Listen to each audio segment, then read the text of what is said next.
Hello, all you passionate Celtic supporters.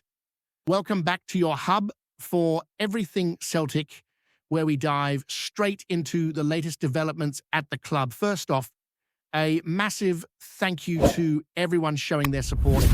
If you're new around here, make sure you subscribe, give us a like, and join the community because there's nothing better than sharing the highs and lows of Celtic together. Today, we've got plenty to talk about, and the biggest news on the table involves a new face potentially arriving at Parkhead. We're talking about Thomas Cavanchara, a 25-year-old Czech striker who's making his way to Celtic. He's tall, standing around 6'3", and his physical presence in the box is exactly what you'd expect from a player designed to trouble defenders. The reports indicate that the deal is a 6-month loan from Borussia Mönchengladbach with an option to buy at the end of the season. Celtic will cover his full salary for the remainder of the campaign, which shows a real commitment to giving this lad a proper chance to find his feet at a club of Celtic's stature. As things stand, he's set to undergo his medical, and the signing could be officially confirmed very soon. Now, Cavanchara isn't exactly a household name in Scottish football, but his career journey is quite interesting, and it tells you a lot about the kind of player Celtic could be getting. He started out in his homeland with Jablonec, breaking through as a promising young forward. In 2021, he came on as a substitute in both legs of a European tie against Celtic, giving him a taste of the Parkhead atmosphere. That night, the stadium was buzzing with over 50,000 fans in the stands. For a young striker, that kind of experience is invaluable. Even before that, he'd had several loan spells which helped shape his development. But it was after facing Celtic that he began to make a real mark. Following that European tie, Cavanchara's form in domestic and continental competitions began to attract attention. He scored 4 goals in the Conference League and found the net 5 times in the first half of the Czech League season. On top of that, he even scored for the Czech under-21 side, which led to a move to Sparta Prague in December of 2021. At Sparta, he became a vital part of the squad, contributing significantly in the league and helping the team secure a domestic title. The sports director at the time described him as a tall striker with good movement, capable of playing with his back to goal and making intelligent runs behind defenders. That's the sort of profile that Celtic fans should be intrigued by, given how the team plays in and around the penalty box. In his 18 months at Sparta Prague, Cavanchara managed to score 24 competitive goals. He also made his senior debut for the Czech national team, scoring on that occasion in a Euro 2024 qualifier against Poland. Those performances clearly caught the eye of Borussia Mönchengladbach, who reportedly paid 10 million euros for him. Their sporting director highlighted his pace and goal-scoring threat, marking him out as a striker with real potential to make an impact in one of Europe's top leagues. His early days in the Bundesliga started brightly with a brace in his first match, but injuries and inconsistent form soon hampered his progress. Over the past couple of seasons, Cavanchara has struggled to find consistent form. After his initial promise, he only managed a handful of goals in the Bundesliga, and a loan spell in Turkey with Antalyaspor didn't go much better, largely due to poor form and some off-field issues, including unpaid wages. Reports indicate that he even took the matter to FIFA to terminate his contract early, which shows there's been a fair amount of disruption beyond just footballing matters. Despite these setbacks, the potential is still there, especially considering the level he reached at Sparta Prague. Celtic fans can hope that a move to Parkhead represents a fresh start for him, a chance to regain confidence and rediscover the goal-scoring form that once earned him a big move in Europe. One thing that stands out about Cavanchara's style is that he's very much a penalty box striker. Most of his goals have come from close-range finishes, headers, and scrappy tap-ins that require sharp anticipation and positioning. There's a real art to scoring those kinds of goals, and Celtic could benefit greatly from a player who thrives in tight spaces inside the 6-yard box. That said, he's also scored from distance occasionally using low-driven shots from outside the box, which adds another dimension to his attacking threat. In short, he could bring both the physical presence and goal threat that Celtic have been missing, particularly in games where service into the box is frequent, but nobody has been able to convert chances consistently. Celtic's hope will be that Cavanchara arrives motivated and confident, viewing this as a key moment to get his career back on track. The Scottish Premiership represents a level where he could flourish, perhaps more comfortably than in the Bundesliga or the Turkish Super League. If he can replicate even a fraction of his Sparta Prague form, Celtic will have added a striker who can be a focal point for attacks, win headers, and score a range of goals, both scrappy and spectacular. Of course, there's always the risk that he comes in low on confidence, in which case expectations will need to be managed carefully. But the timing of this signing suggests that the club are betting on him rediscovering that hunger and determination he displayed earlier in his career. It's also worth noting that match fitness is another question mark. Cavanchara's last competitive outing was with Antalyaspor back in early December, with just a friendly appearance for Mönchengladbach in early January since then.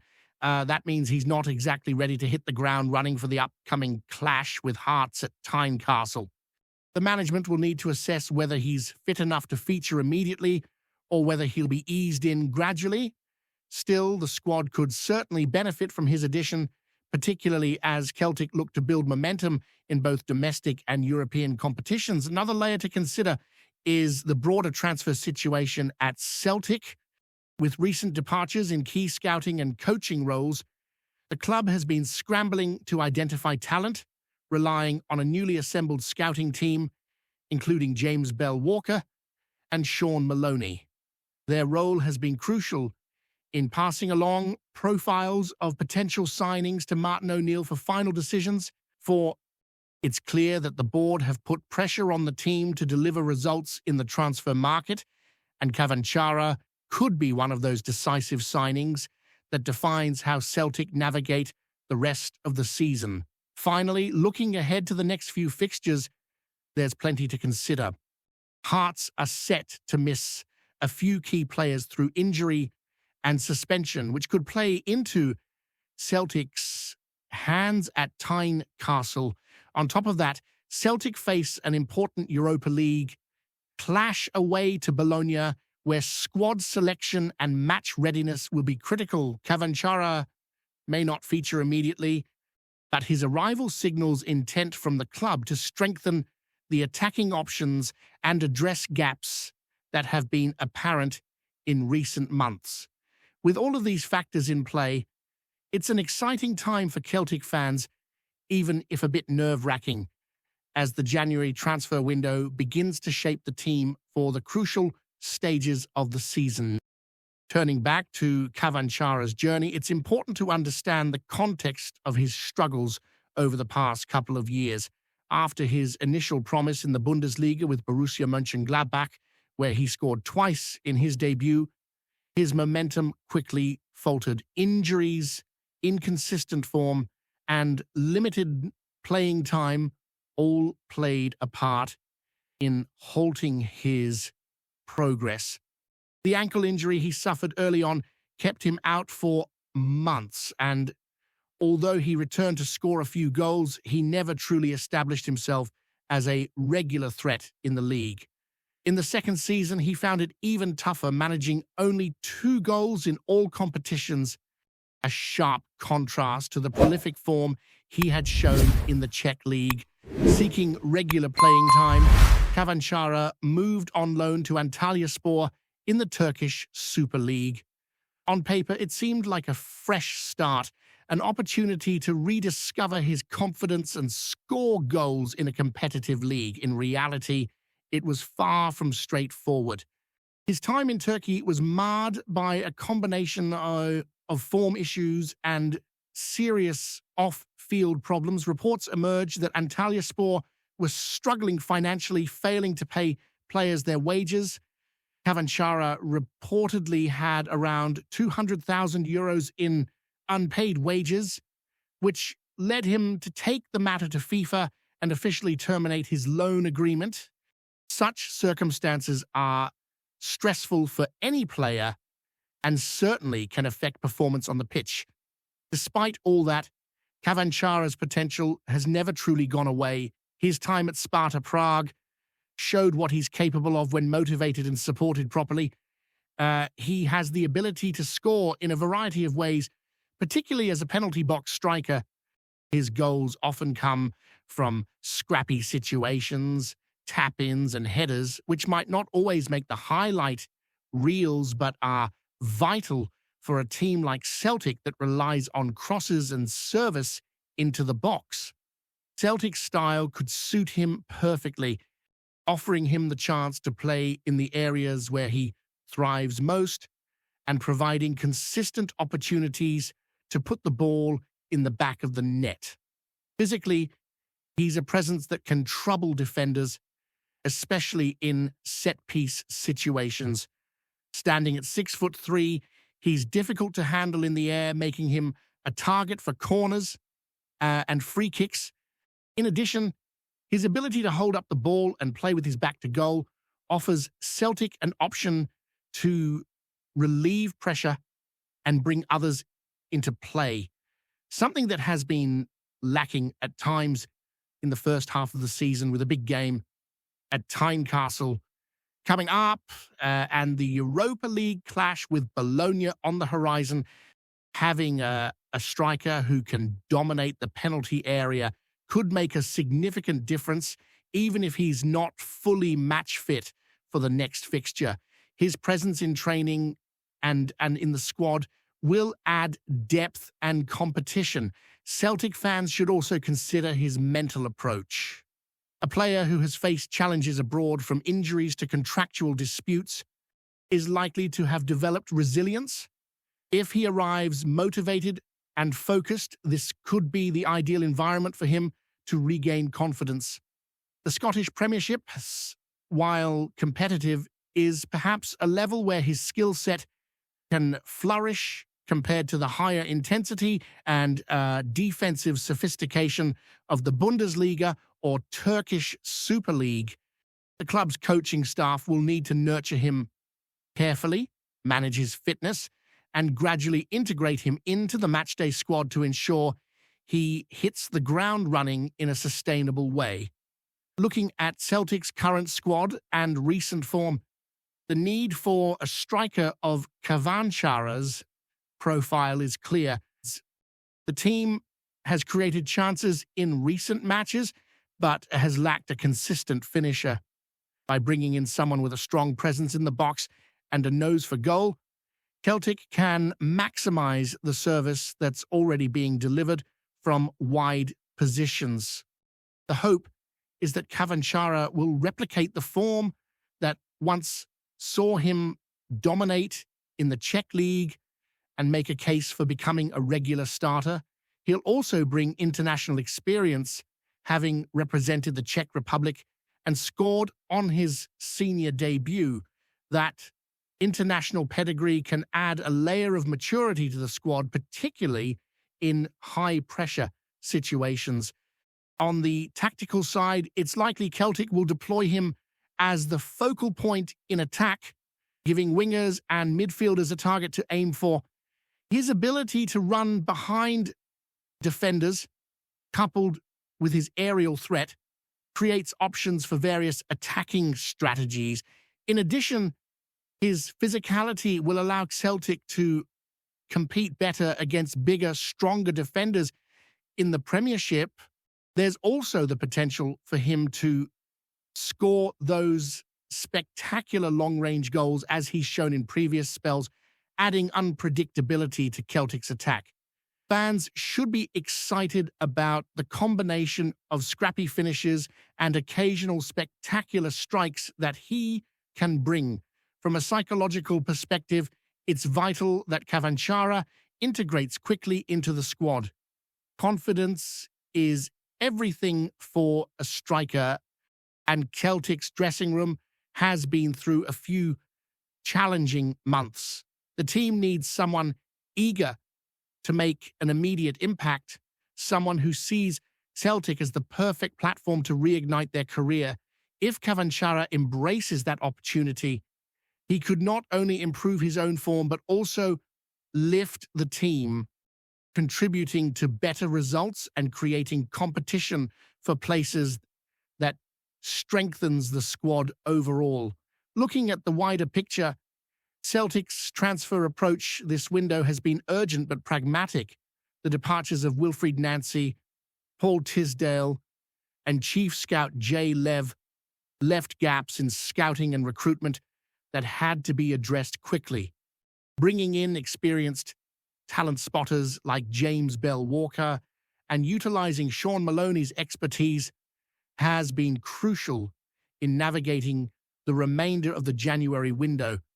Cavanchara's arrival highlights the club's intent to address weaknesses, particularly in attack, and shows a willingness to take calculated risks on players who may need time to rediscover their form.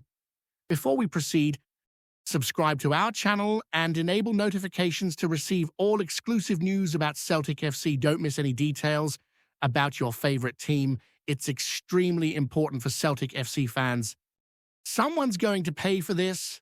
That's the searing sentiment coming from Celtic boss Martin Hugh Michael O'Neill, who's left tongues wagging after a blistering outburst aimed squarely at his own medical department.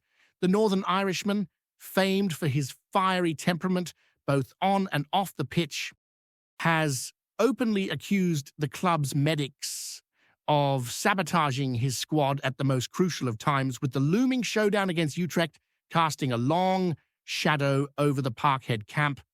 Sources close to the team say O'Neill stormed out of a meeting with the club's backroom staff, muttering that certain injuries were curiously timed, raising eyebrows and fueling whispers that not everyone behind the scenes is singing from the same hymn sheet. The gaffer's words, dripping with frustration, suggest a level of internal discord rarely aired in public, leaving supporters and pundits alike speculating whether this is the tip of a far deeper iceberg. While the Celtic dressing room has remained tight-lipped, insiders hint that the squad is rattled, caught between loyalty to their manager and the chaos brewing off the pitch. O'Neill, ever the tactician, is said to be scrambling to keep morale high, but the timing couldn't be worse, with Utrecht representing a defining moment for the team's season ambitions. Rumors are already swirling that the manager may demand a full audit of medical reports, questioning every absence and knock that has kept key players sidelined in recent weeks. Fans are divided, some back O'Neill, applauding his refusal to quietly accept what he perceives as deliberate obstruction. Others worry that airing such grievances publicly risks fracturing the club's unity at a critical juncture. One thing is certain: the Celtic faithful are bracing themselves for fireworks, and whispers around the corridors of Celtic Park suggest that the fallout from this outburst could reach far beyond just team selection. Will there be a reckoning in the medical department? Or is this another chapter in O'Neill's legendary passion for the game, a man who never shies away from confrontation when he feels the team is under threat? Either way, the rumour mill is spinning at full tilt, and everyone in Scottish football knows that when Martin O'Neill is involved, the drama is rarely confined to the 90 minutes on the pitch. Hello, fan. Don't forget to like and subscribe to the channel as it means a lot to Celtic FC. Also, share your opinion about the news in the comments below. See you in the next video.